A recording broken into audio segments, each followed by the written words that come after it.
APDSC 2026 new syllabus subject Vijayanagara empire, Vijayanagara సామ్రాజ్యము. మధ్యయుగంలో విజయనగర సామ్రాజ్యం వైభవం గూర్చి మనం తెలుసుకుందాం. దక్కన్ ప్రాంతంలో మహమ్మద్ బిన్ తుగ్లక్ అధికారం కోల్పోతున్న సమయంలో 2 కొత్త రాజ్యాలు ఆవిర్భవించాయి. అవి మొదటిది విజయనగర సామ్రాజ్యం మరియు రెండవది బహమని సామ్రాజ్యం. అందులో దక్షిణ భారతదేశంలో ముఖ్యమైన సామ్రాజ్యం విజయనగరం.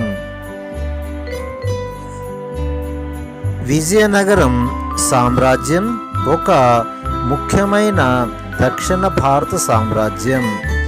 దక్షిణ భారతదేశంలో ముస్లింల దుర్మార్గాలను వ్యతిరేకంగా హిందూ మత తమ వైదిక సంస్కృతి సాంప్రదాయాల పరిరక్షణలో ఒక విజేతలుగా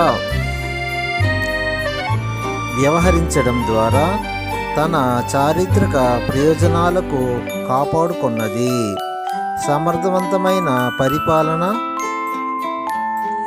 సంపన్న ఆర్థిక వ్యవస్థ, దౌత్య రాజకీయాలు, ఉదారవాద మత విధానం కారణంగా విజయనగర సామ్రాజ్యం క్రీస్తు శకం 1336 నుండి క్రీస్తు శకం 1646 వరకు 300 సంవత్సరాలు పైగా భారతదేశ చరిత్రలో కొన్ని స్థానాలు ఆక్రమించింది.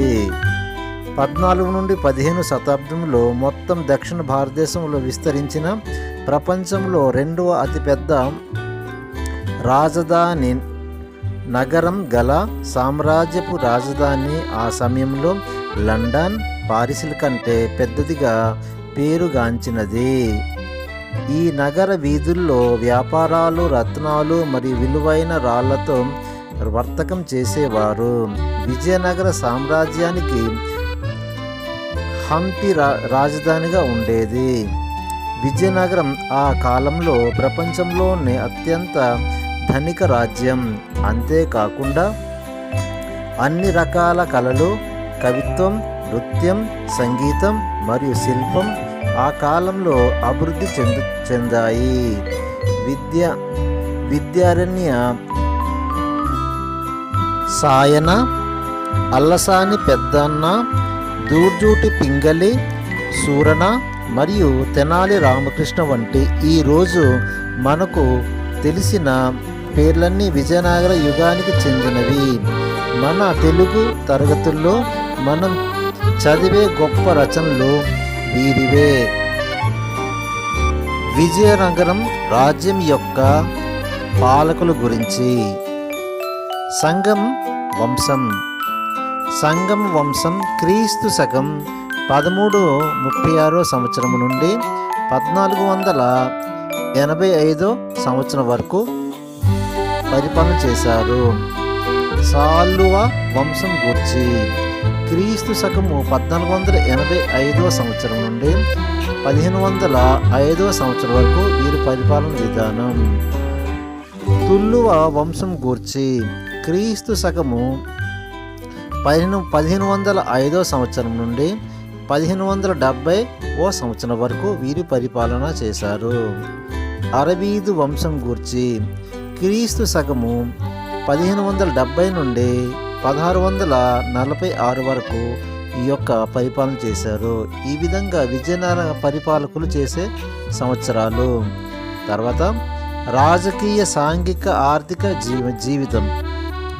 రాజకీయ, సాంఘిక, ఆర్థిక జీవితంలో పాలనా భాగం మండలాలు, నాడులు, స్థలాలు, గ్రామాలని వీళ్ళు విభజించారు.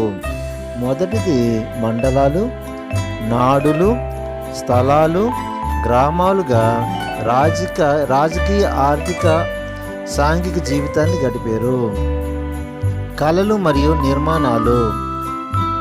కర్ణాటక సంగీతం, కూచిపూడి, యక్షగానం ఈ విధమైన కళలు మరియు నిర్మాణాలు వీళ్ళు సామ్రాజ్యంలో అప్పుడు ఉండేవి. సమకాలీన సామ్రాజ్యాలు. ఈ సమకాలీన సామ్రాజ్యాలు బహుమని రాజ్యం, రెడ్డి రాజ్యం, ఇవి సమకాలీన సామ్రాజ్యాలు. ఈ విధంగా విజయనగర సామ్రాజ్యం పరిపాలన విధానం ఉండేది. విజయనగర సామ్రాజ్య పాలకులు.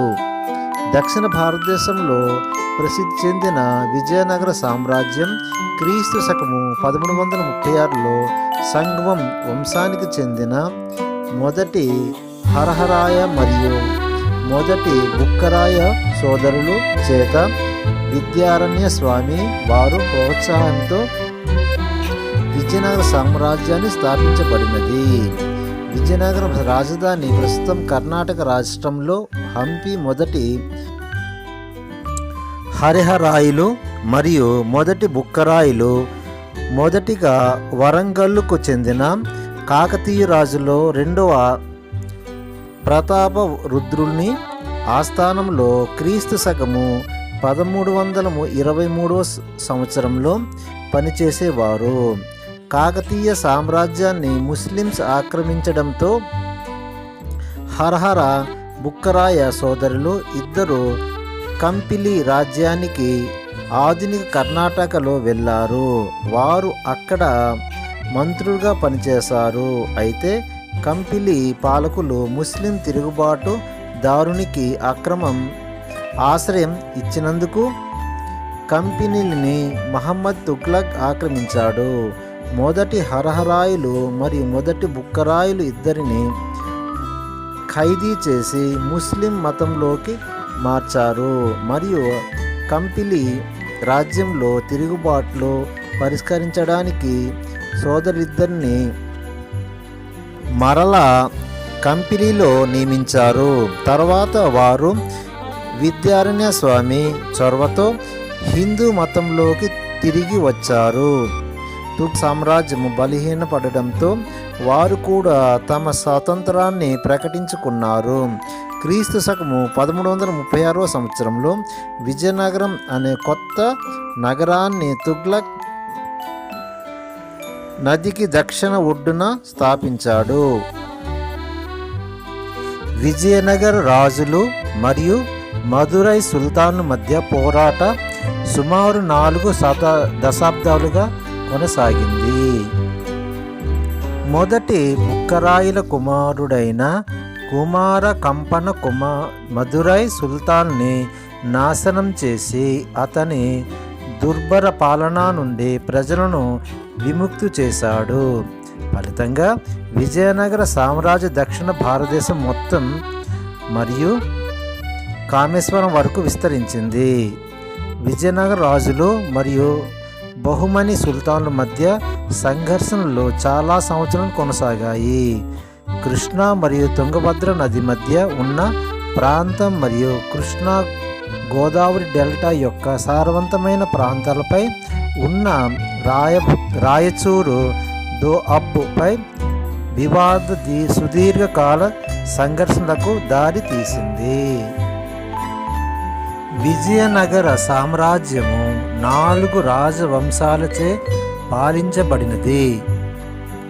మొదటి రాజవంశం పేరు సంగమ రాజవంశం. పాలించిన కాలం క్రీస్తు శకము 1336 సంవత్సరం నుండి 1485 సంవత్సరం వరకు వీరి పరిపాలన కాలము. రాజవంశంలో ప్రముఖులు రాజులు.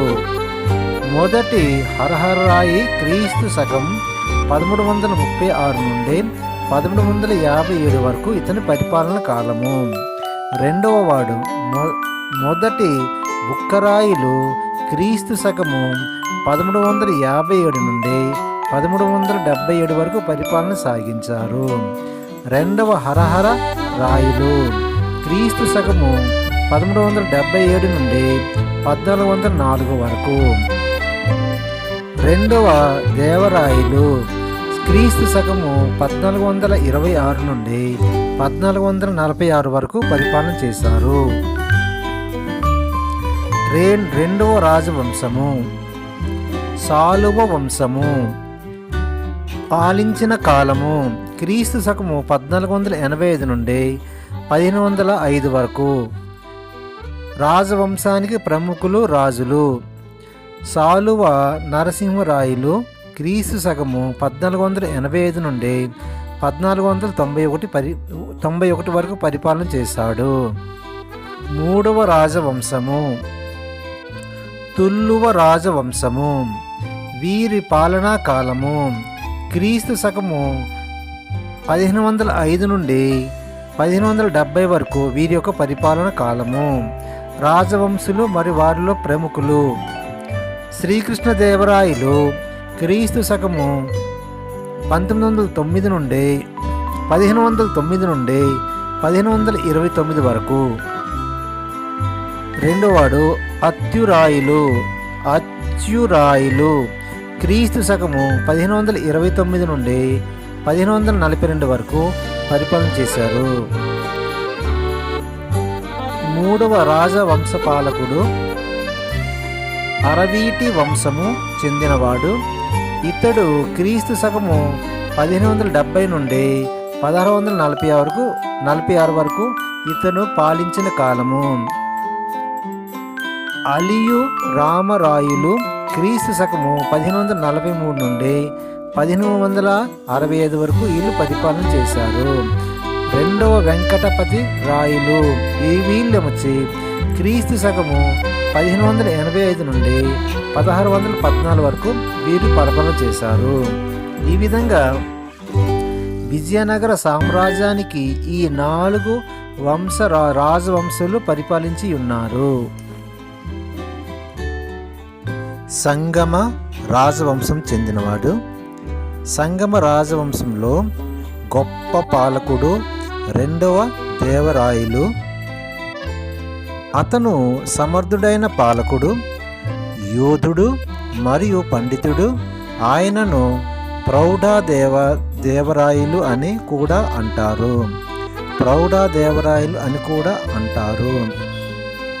సంగమ రాజవంశం యొక్క మరియు పాలకుల్లో ఆయన గొప్పవాడు. అతడు కళింగ సైన్యాన్ని ఓడించాడు. అతడు కొండవీడుని స్వాధీనం చేసుకొని రాజమండ్రి వరకు తన రాజ్యాన్ని సుస్థిరం చేశాడు. కానీ అతడు బహుమని సుల్తాన్ అహ్మద్ షా చేత ఓడించబడ్డాడు. ఆయన మరణం తర్వాత సంగం రాజవంశం బలహీనపడింది. వీరుపాక్షరాయ దేవరాయలు, రామచంద్రరావు రాయ మరియు మల్లికార్జున రాయలు మొదలగు వారు సంగం రాజవంశం యొక్క ఇతర పాలకులు. సాలువ రాజవంశం సంగ రాజవలస తర్వాత రెండవ రాజవంశకుడు సాలువ రాజవంశం. ఇది సాలువ నరసింహరాయల వారు స్థాపించబడింది. అతడు తరువాత ఇమిడి నరసింహరావు రాజ్యపాలన చేశాడు. తాళువ రాజవంశం విజయనగర సామ్రాజ్యంలోని 3వ రాజవంశం. దీని పాలకులు వీర నరసింహరాయలు, శ్రీకృష్ణదేవరాయలు, అచ్యుతరాయలు మరియు సదాశివులు. శ్రీకృష్ణదేవరాయలు విజయనగరాన్ని పాలించిన పాలకుల్లో చాలా శక్తివంతమైన పాలకుడు. శ్రీకృష్ణదేవరాయలు తులువ వంశస్థాపకుడు. వీరి నరసింహరాయలు విజయనగర పాలకుల్లో గొప్పవాడైన శ్రీకృష్ణదేవరాయలు తులువ వంశానికి చెందినవాడు.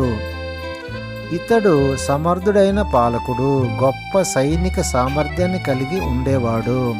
ఇతడు విదేశీ వాణిజ్యం యొక్క ప్రాధాన్యత అర్థం చేసుకొని ఓడల ద్వారా వ్యాపారాన్ని అభివృద్ధి చేశాడు. అతని యొక్క పని విజయనగరంపై దండెత్తే బహుమని దళారులను నిరోధించడం. ఇతడు కాలం నాటికి బహుమని రాజ్యం స్థాపనలో దక్కన్ సుల్తానుల పాలన ప్రారంభమైంది. దివానీ యుద్ధంలో ముస్లిం సైన్యులు శ్రీకృష్ణదేవరాయల చేత నిర్ణయాత్మకంగా ఓడించబడ్డాయి. ఆ తర్వాత శ్రీకృష్ణదేవరాయలు రాయచూర్ దోఆబ్పై దాడి చేశాడు. దీని ఫలితంగా బీజాపూర్ సుల్తాన్ ఇస్మాయిల్ ఆదిల్ షాతో ఘర్షణ జరిగింది. ఈ యుద్ధములో శ్రీకృష్ణదేవరాయలు అతన్ని ఓడించి క్రీస్తు శకము 1520లో రాయచూర్ నగరాన్ని స్వాధీనం చేసుకున్నాడు. అతని గొప్ప తెలివైన మంత్రి అయిన తిమ్మరుసు శ్రీకృష్ణుకు తన పరిపాలన సహాయకుడు, మార్గదర్శిగా ఉండేవాడు. శ్రీకృష్ణదేవరాయలు పోర్చుగీసు మరియు అరబ్ వ్యాపారాలతో స్నేహపూర్వక సంబంధాలు కొనసాగించాడు. ఈయన వైష్ణవుడు అయినప్పటికీ అన్ని మతాలు గౌరవించాడు. సాహిత్యం మరియు కళల్లో గొప్ప పోషించాడు. అతడు ఆంధ్రభోజ అని పిలువబడ్డాడు. అతడు దేశ భాషల్లో తెలుగు లెస్స అని పలికాడు.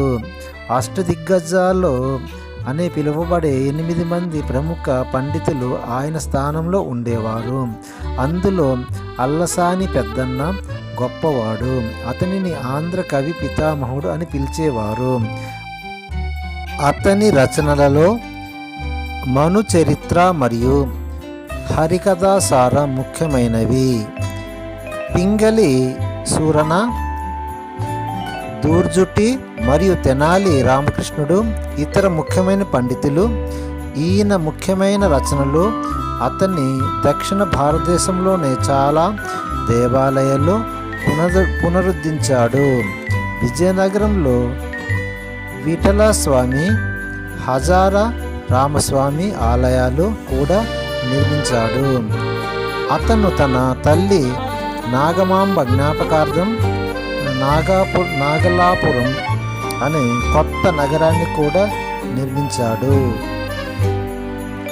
శ్రీకృష్ణదేవరాయల కాలంలో అష్టదిగ్గజాలు కవులు వారి రచనల కోసం మనం ఇప్పుడు తెలుసుకుందాం. మొదటివాడు అల్లసాని పెద్దన్న. ఇతని రచన మను చరిత్ర, హరికథాసారం. రెండవవాడు నంది తిమ్మన్న పారిజాత పరిహరణం అనే రచించాడు. మూడోవాడు మాదయ్య గారి మల్లన్న. ఇతని రచన రాజశేఖర చరితం. నాలుగోవాడు దూర్జుటి. ఇతని యొక్క రచన శ్రీ కాళహస్తేశ్వర మహత్యం. ఐదోవాడు అయ్యల రాజు రామచంద్రుడు.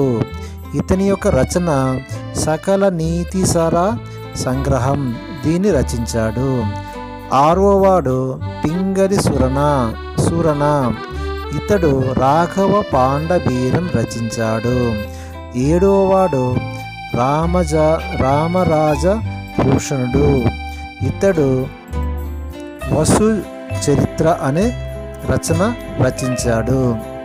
చివరివాడు ఎనిమిదోవాడు తెనాలి రామకృష్ణుడు పాండురంగ మహత్యం అనే రచనలు చేశాడు.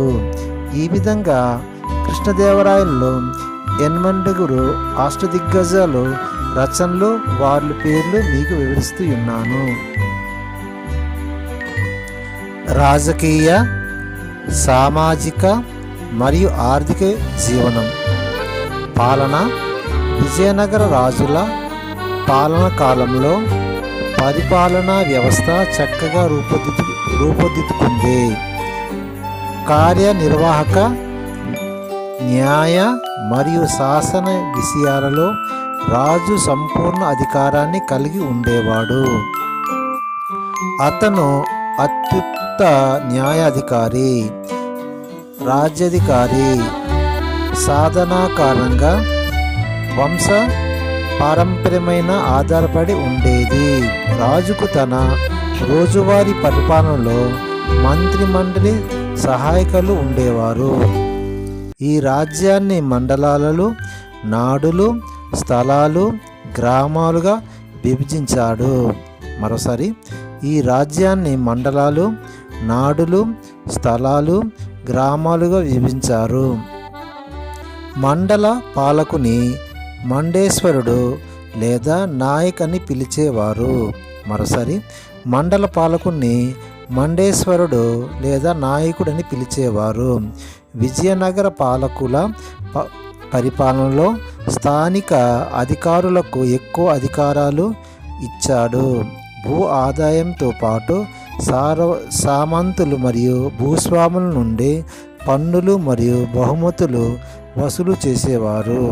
ఓడరేవులు ఎగుమతి దిగుమతులు సుంకాలు వసూలు చేసేవారు. వివిధ వృత్తుల్లో చేసే పన్నులు ప్రభుత్వానికి ఇతర ఆదాయ వనరులు. సాధారణంగా ఉత్పత్తిలో 6వ వంతు భూమి శిస్తులు నిర్ణయించారు. ప్రభుత్వ వ్యయంలో రాజు వ్యక్తిగత ఖర్చులు మరియు అతడు ఇచ్చిన విరాళాలు సైనిక ఖర్చులు ఉంటాయి. సైన్యంలో అశ్వక దళం, పదాది దళం, ఫిరంగుల మరియు ఏనుగుల ఉండేవి. మేలు జాతి గుర్రాలు విదేశీ వ్యాపారాల నుండి సేకరించారు. సైన్యంలోని ఉన్నత స్థాయి అధికారులను నాయకులు లేదా పాలిగార్లు అని పిలిచేవారు. మరోసారి నాయకులు లేదా పాలిగాలు అని పిలిచేవారు. వారి సేవలకు బదులుగా వారి భూములు మంజూరు చేయబడింది. ఈ భూములను అమరం అని పిలిచేవారు. వారి సేవకులకు బదులుగా వారిని భూములు మంజూరు చేయబడింది. ఈ భూములను అమరం అని పిలిచేవారు. సైనికుల జీతాలు సాధారణంగా నగదు రూపంలో చెల్లించేవారు. అమర నాయకులు విజయనగర సామ్రాజ్యంలో కోటలను, సాయుధ దళాలను నియంత్రించే సైనిక అధికారులను అమర నాయకులు అంటారు. మరోసారి విజయనగర సామ్రాజ్యంలో కోటలను, సాయుధ దళాలను నియంత్రించే సైనిక అధికారులను అమర నాయకులని అంటారు. వీరు తరచూ ఒక ప్రాంతం నుండి మరొక ప్రాంతానికి సంచరిస్తూ అనేక సందర్భాల్లో రైతులు స్థిరపడడానికి కావలసిన సారవంతమైన భూమి కోసం రైతులతో కలిసి వీరు అన్వేషిస్తూ వీరికి నాయకులు అని పిలుస్తారు. విజయనగరం సామ్రాజ్యంలో అమర నాయక వ్యవస్థ ప్రధానమైన నూతన రాజకీయ వ్యవస్థ. అమర నాయకులు సైనిక కమాండర్గా ఉంటారు. అమర నాయకులు సైనిక కమాండర్లుగా ఉంటారు. వీరు పాలించడానికి రాజులచే కొంత భూభాగం ఇవ్వబడుతుంది. యుద్ధములో ఏనుగులు నెమ్మదిగా నడిచే జంతువు అయినప్పటికీ యుద్ధ సమయంలో శక్తివంతంగా దాడి చేస్తాయి. యుద్ధ సమయంలో జంతువులు కీలక పాత్ర పోషించాయి. గుర్రాలు, గాడిదలు మరియు ఒంటెలు పురుషులకు ఆహారం, నీరు, మందుగుండ సామాగ్రి వల్ల వైద్య సామాగ్రి అందించడంలో ముందు వరుసలో ఉండేవి. కుక్కలు మరియు పావురాలు సందేశాలు తీసుకువెళ్ళేవి. వాయువులను గుర్తించడానికి పక్షులు ఉపయోగించేవారు. విషవాయువులను గుర్తించడానికి పక్షులను ఉపయోగించేవారు. పిల్లలు, కుక్కలు, కదంకాలులోనికి ఎలుకలు వేటకు ఉపయోగించే శిక్షణ ఇచ్చేవారు. సామాజిక జీవితం. సమాజం వ్యవస్థీకృతంగా ఉండేది. విజయనగరంలో భవనాలు నిర్మాణం వైభోగపేరితంగా మరియు విలాసవంతంగా ఉన్నట్లు విదేశీ ప్రయాణాలు తమ రచనలో తెలిపేవారు. దుస్తులుగా ప్రధానంగా సిల్క్ మరియు కాటన్ వస్త్రాలు ఉపయోగించేవారు. పరిమళ ద్రవ్యాలు, పువ్వులు మరియు ఆభరణాలు ప్రజలు ఉపయోగించేవారు. నృత్యాలు, సంగీతం, మల్లయుద్ధం, జూదం మరియు కోడిపందాలు వంటి కొన్ని వినోదాలు ఉండేవి. మహిళలు విజయనగర సామ్రాజ్యంలో ఉన్నత స్థానంలో పొందడమే కాక రాజకీయ, సామాజిక మరియు సాహితీ కార్యక్రమంలో చురుగ్గా పాల్గొనేవారు. వారు విద్యావంతులే కాక కుస్తీ, సంగీత మరియు లలిత కళల్లో శిక్షణ పొందారు. కంపన భార్య గంగాదేవి మధురా విజయం అనే ప్రసిద్ధమైన రచన చేసింది. మరోసారి కుమార కంపన భార్య గంగాదేవి మధురా విజయం అనే సుప్రసిద్ధి రచన చేసింది. తాళపాక తిమ్మక్క మరియు అటుకూరి మొల్ల ఈ కాలానికి చెందిన తెలుగు సుప్రసిద్ధి రచయితలు. మ్యూనిక్ ప్రకారం రాజభవన్లో పెద్ద సంఖ్యలో మహిళలు, నృత్యకారులు, గృహ సేవకులు మరియు పల్లవి మోసేవారుగా ఉండేవారు. ఏకపత్ని వ్రతం సాధారణంగా అమల్లో ఉండేది, కానీ రాజకుటుంబంలో బహుభార్యత్వం ఉండేది. వితంతువులు తిరిగి వివాహం చేసుకోవచ్చు. చాలామంది ప్రాచీన మరియు ఆధునిక భారతీయ మహిళలు మనకు ఆదర్శంగా ఉన్నారు. మీ ఆర్థిక పరిస్థితులు. విదేశీ ప్రయాణికులు కథనాల ప్రకారం విజయనగర సామ్రాజ్యం ప్రపంచంలో అత్యంత సంపన్న ప్రాంతాలలో ఒకటి. వ్యవసాయం ప్రజల్లో ప్రాధాన్యత వృత్తిగా కొనసాగించింది. విజయనగర సామ్రాజ్యంలో వ్యవసాయం ప్రజల ప్రధాన వృత్తిగా కొనసాగింది. నీటిపారుదల సౌకర్యాలు మెరుగుపడ్డాయి. వారి నీటిపారుదల వ్యవస్థ నియంత్రించుకోవచ్చు. కొన్ని చెరువులు నిర్మించారు. తుంగభద్ర నది వంటి వాటిపై ఆనకట్టలు కట్టించారు. అనేక పరిశ్రమలు స్థాపించారు. లోహ కార్మికులు మరియు ఇతర హస్తకళాకారులు అభివృద్ధి చెందారు. కర్నూలు మరియు అనంతపురం జిల్లాలో వజ్రాలు గనులు ఉండేవి. విజయనగర సామ్రాజ్య వాణిజ్యానికి గొప్ప కేంద్రంగా విలసిల్లింది. వరాహ అన్నది ప్రధాన బంగారు నాణెం. రాజ్యం లోపల తీరం ప్రాంతముల ద్వారా సముద్రాలపై జరిగే వ్యాపారం వల్ల సామ్రాజ్య సుసంపన్నంగా ఉండేది. మలబార్ తీరంలో అనేక నౌకాశ్రయాలు ఉండేవి. వారిలో ప్రధానమైన కన్ననూర్, పశ్చిమాలి అరేబియా, హర్షియా, దక్షిణాఫ్రికా మరియు పోర్చుగల్ మరియు తూర్పు బర్మా, మాలదీపకల్ప మరియు చైనాలోని వాణిజ్య సంబంధాలు అభివృద్ధి చెందాయి. పత్తి మరియు పట్టు, సుగంధ ద్రవ్యాలు, బియ్యం, ఇనుము, సురేకారం మరియు చక్కెర ఎగుమతులు ప్రధాన వస్తువులు. విజయనగరం రాజులు గుర్రాలు, ముత్యాలు, రాగి, పగడము, పాదరసం, చైనా పట్టు మరియు సెల్యూట్ వస్త్రాలు దిగుమతులు చేసుకున్నారు. ఓడల నిర్మాణ కళ అభివృద్ధి చెందింది. విజయనగరం రాజవంశం కాలంలో సందర్శించిన విదేశీయ యాత్రికులు జాబితా ఇవి. క్రమసంఖ్య 1. యాత్రికుడి పేరు ఇబన్ బటూటా మొరాకో యాత్రికుడు. మరోసారి ఇబన్ బటూటా మొరాకో యాత్రికుడు. ఇతడు హరహర కాలంలో యాత్రికుడుగా సందర్శించాడు. రెండవవాడు నికోలో కాంటి, ఇటాలియన్ యాత్రికుడు. ఇతడు దేవరాయ సమయంలో సందర్శకుడిగా వచ్చాడు. అబ్దుల్ రంజక్, హర్షియన్ యాత్రికుడు. ఇతడు దేవరాజు 2లో కాలంలో సందర్శకుడిగా వచ్చాడు. డువర్టే బర్బోషా, పోర్చుగీస్ యాత్రికుడు. శ్రీకృష్ణదేవరాయ కాలంలో సందర్శకుడిగా వచ్చాడు. డొమింగ్ సేప్, పోర్చుగీస్ యాత్రికుడు. శ్రీకృష్ణదేవరాయ కాలంలో వచ్చాడు. ఫెర్నాండో సునిక్, పోర్చుగీస్ యాత్రికుడు.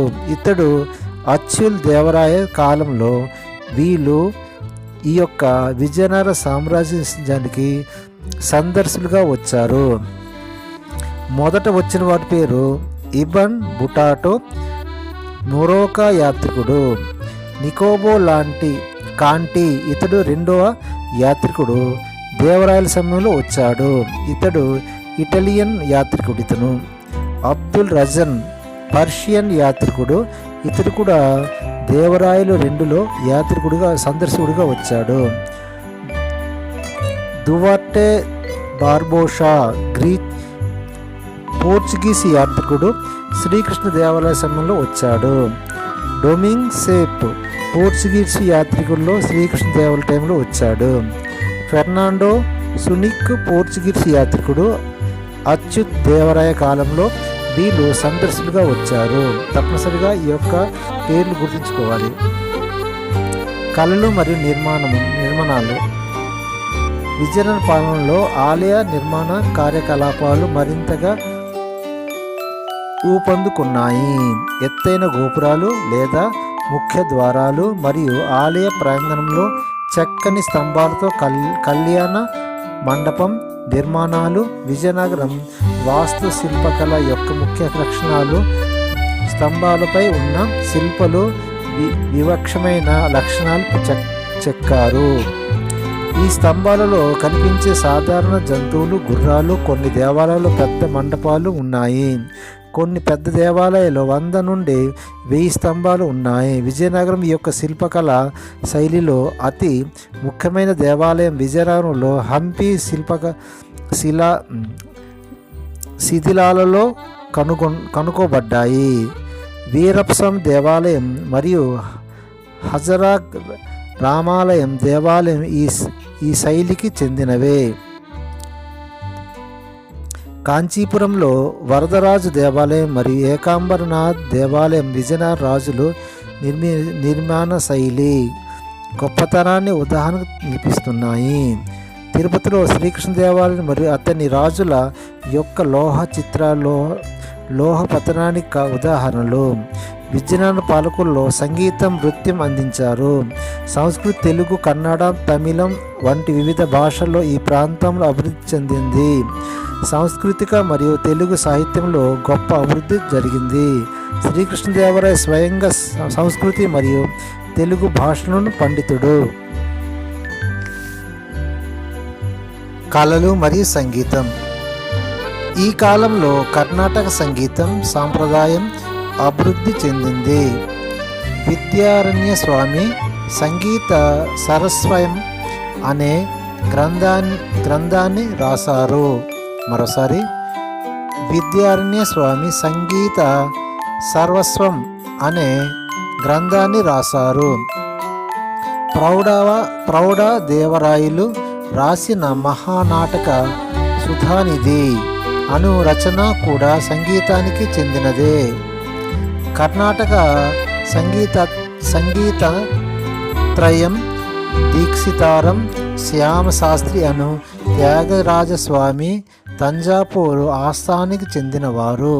మరోసారి కర్ణాటక సంగీతంత్రాయం దీక్షితార్ శ్యామశాస్త్రి మరియు త్యాగరాజస్వామి తంజాపూరు ఆస్థానానికి చెందినవారు.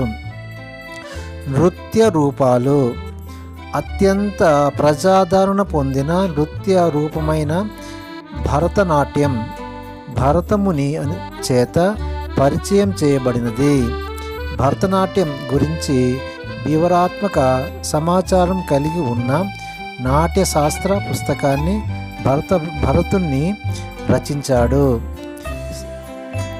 సింధేంద్ర యోగి ప్రవేశపెట్టిన కూచిపూడి ఇతర ప్రసిద్ధ నృత్య రూపాలు కాకతీయ యొక్క నృత్య రూపమైన పేరణి నాట్యం కూడా ప్రాచుర్యం పొందాయి.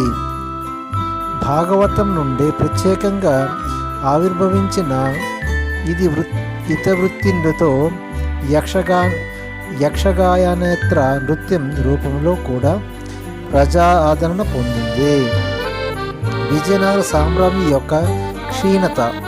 శ్రీకృష్ణదేవరాయలు మరణం తర్వాత అచ్యుత దేవరాయలు మరియు వెంకటరాయలు సింహాసనం అధిష్ఠించారు. రామరాయలు పాలనలో బీజాపూర్, అహ్మదానగర్, గోల్కొండ మరియు బీదర్ సంయుక్త దళాలు ఒక కూటమిగా ఏర్పడి క్రీస్తు శకము 1565లో తల్లకోట వద్ద అలియా రామరాయలు ఎదుర్కొన్నాయి. రామరాయలు ఇద్దరు ముస్లిం సేనలను మోసగించి శత్రువులతో చేతులు కలిపాడు. అలియా రామరాయలు ఓడించాడు. అలియా రామరాయలు మరియు అతని ప్రజలు కనికారం లేకుండా చంపబడ్డారు. దేవాలయాలు ధ్వంసం చేయబడ్డాయి. ఈ యుద్ధాన్ని రాక్షస తంగడి యుద్ధం అని అంటారు. రాక్షస తంగడి యుద్ధం అనగా ప్రజలకు కనికరం లేకుండా చంపబడ్డారు. దేవాలయాలు ధ్వంసం చేయబడ్డాయి. ముస్లిం సైన్యంతో ధ్వంసం చేయబడ్డాయి. ఈ విధమైన యుద్ధాన్ని రాక్షస తంగడి యుద్ధం అని అంటారు. రామరాయలు జైల్లో ఉంచి ఉరి తీశారు. విజయనగరం ముస్లిం సైనికులు ధ్వంసం చేసిన ఈ యుద్ధం విజయనగర సామ్రాజ్యం యొక్క ముగింపు భావించబడింది. అయితే విజయనగర సామ్రాజ్య అరవీడు రాజవంశుడి క్రింద మరో శతాబ్ది పాటు ఉనికిలో ఉంది. తిరుమల, శ్రీరంగ మరియు రెండవ వెంకటరాయలు ఈ రాజవంశానికి చెందిన ముఖ్యమైన పాలకులు. విజయనగర సామ్రాజ్యం చివరి పాలకుడు మూడవ శ్రీరంగరాయలు. ఇతర సమకాలిక రాజ్యాలు. రెడ్డి రాజ్యాన్ని దక్షిణ భారతదేశంలో ప్రోలయ వేమారెడ్డి స్థాపించాడు. మరోసారి రెడ్డి రాజ్యాన్ని దక్షిణ భారతదేశంలో ప్రోలయ వేమారెడ్డి స్థాపించాడు. రెడ్డి రాజులు క్రీస్తు శకం 1325 నుండి 1445 వరకు 100 సంవత్సరాల పాటు తీర ప్రాంతంతో పాటు మధ్య ఆంధ్రను పాలించారు. రెడ్డి రాజులలో ప్రోలయ వేమరెడ్డి, అనపోత రెడ్డి, కుమారగిరి రెడ్డి, పెదకోమటి వేమరెడ్డి మొదలగున వారు ముఖ్యులు. రెడ్డి రాజ్యము ఉత్తరాన ఒడిశాలోని కటక్ నుండి దక్షిణాన కంచి వరకు మరియు పశ్చిమ శ్రీశైలం వరకు వ్యాపించింది. మరోసారి రెడ్డి రాజ్యం ఉత్తరాన ఒరిస్సాలోని కటక్ నుండి దక్షిణాన కంచి వరకు మరియు పశ్చిమాన శ్రీశైలం వరకు వ్యాపించింది. వీరి మొదటి రాజధాని అద్దంకి, ప్రస్తుతం ఆంధ్రప్రదేశ్లోని ప్రకాశం జిల్లాలో ఒక పట్టణం. తర్వాత దీనికి కొండవీరుడు మార్చారు. రాజమండ్రి వద్ద అనుబంధ శాఖలో ఏర్పాటు చేశారు. విజయవాడకు వాయవ్య దశలోని కొండపల్లి వద్ద ఒకటి, గుంటూరు పశ్చిమ కొండవీడు వంటి మరొకటి పెద్ద పర్వత దుర్గంలో నిర్మించారు. పల్నాడు ప్రాంతంలో బెల్లంకొండ, వినుకొండ మరియు నాగార్జున కొండ కూడా రెడ్డి రాజ్యానికి భాగంగా ఉండేది. రెడ్డి రాజులు హిందూ మతాన్ని అందరినీ రక్షించారు. రెడ్డి రాజుల పాలనలో తెలుగు సాహిత్యం బాగా విస్తరించింది. ఆంధ్ర మహాభారతం రచించిన కవిత్రయం ఒకరైన ఎర్రప్రకట ప్రోలయ వేమరెడ్డి ఆస్థాన కవిగా ఉండేవారు. ఆయనకు ప్రబంధ పరమేశ్వరుడు అనే బిరుదు ఉంది. మరోసారి ప్రోలయ వేమారెడ్డి స్థానంలో కవిగా ఉండేవారు. ఆయనకు ప్రబంధ పరమేశ్వర అనే బిరుదు ఉంది. రెడ్డి రాజులు సంస్కృతాన్ని కూడా ఆదరించారు. పరిపాలన ధర్మసూత్రాలు ఆధారంగా జరిగింది. వ్యవసాయ ముగులులో 6 అని ఒక వంతు 1/6 పన్ను విధించాడు. వ్యవసాయ మిగులులో 6 ఒక వంతు పన్నును విధించారు. అనపోతరెడ్డి పాలనలో కస్టమ్ సుంకాలు మరియు అనపోతరెడ్డి పాలనలో కస్టమ్ సుంకాలు మరియు వాణిజ్యంపై పన్నులు రద్దు చేయబడ్డాయి. ఫలితంగా వాణిజ్యం వృద్ధి చెందింది. మూటపల్లి నౌకాశ్రయం ద్వారా సముద్ర వ్యాపారం జరిగింది.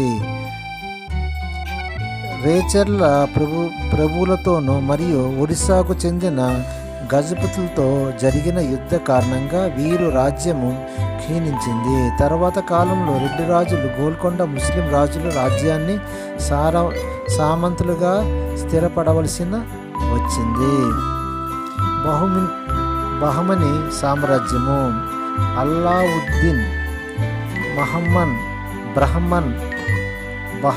బహమన్ షా క్రీస్తకము 1345లో బహమనీయ రాజ్యాన్ని స్థాపించాడు. ఇతనిని హసన్ గంగు అని కూడా అంటారు. ఇతడు రాజధాని బిల్గార్గా. ఈ రాజ్యాన్ని మొత్తం 14 మంది సుల్తాన్ పాలించారు. వారిలో అల్లావుద్దీన్ బహమన్ షా మొదట, మహమ్మద్ షా మరొక ఫిరోజ్ షా ముఖ్యమైన వారు. మహమ్మద్ అలీ షా రాజధానిని బల్మి నుండి బీదర్కు మార్చాడు. మూడవ మహమ్మద్ షా పాలనలో బల్మిని రాజ్యం యొక్క బలం బాగా ఉన్న స్థాయిలో చేరుకుంది. వీరు రాజ్యం అరేబియా సముద్రం నుండి బంగాళాఖాతం వరకు విస్తరించి ఉంది. పశ్చిమాన ఇది గోవా నుండి ముంబై వరకు వ్యాప్తి చెందింది. తూర్పున ఇది కాకినాడ నుండి కృష్ణా నది ముఖద్వారం వరకు వ్యాప్తి చెందింది. మూడవ మహమ్మద్ షా విజయానికి కారణం ఆయన మంత్రి మహమూద్ గవాన్ కలహాలు సేవలు. మహమ్మద్ గవాన్ మార్గదర్శనంలో మహనీయ రాజ్యం ఉన్నత స్థాయికి చేరుకుంది. అతడు మర్షియన్ వ్యాపారి. 42 వయసులో భారత్కు వచ్చి బహమనీయ రాజ్యాన్ని చేరారు. ఆయన కొద్ది కాలంలోనే తన వ్యక్తిగత సామర్థ్యం వల్ల ముఖ్యమంత్రి అయ్యాడు. అతడు రాజ్యానికి విధేయుడిగా ఉన్నాడు. అతడు గొప్ప విద్వాంసుడు మరియు సైనిక మేధావి కూడా.